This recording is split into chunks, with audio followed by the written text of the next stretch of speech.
what happened in the last 24 hours? Well, the country's been in crisis since the presidential election on October the 20th, but today's event started in the morning when the Organization of American States put out a report saying there have been serious irregularities in the vote. After they said that, President Morales agreed to hold new elections, but he didn't specify a date. And then later in the afternoon, the commander of the armed forces said that Morales should step down in the interests of peace and order in the country.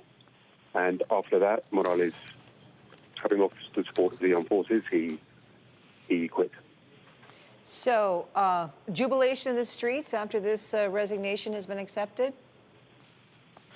There's a mixed reaction. Morales himself and his supporters say he's the victim of a coup, since it was the military who asked him to leave. As you said, he's the longest-serving leader in South America. He was a towering figure for the left in the region.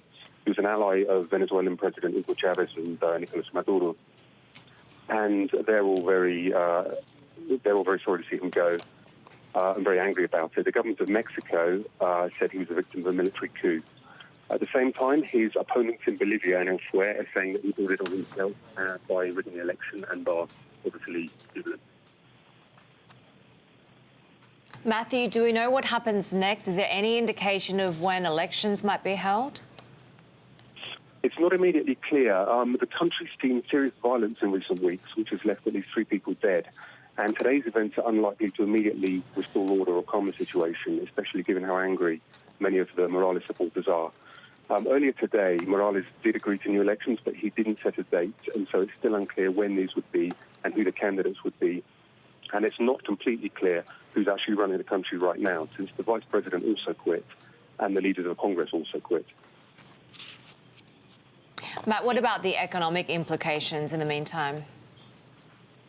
Well, Morales was a socialist, and he was a strong ally of other socialist leaders in the region, but he ran a very different style of administration from, say, the leaders of Venezuela.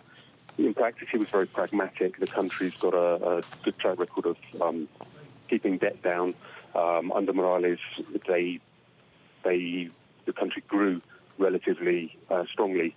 And Morales, to some extent, has brought stability to a country that used to see presidents come and go very frequently. At the same time, he was a leftist, so it's not immediately obvious how markets will react.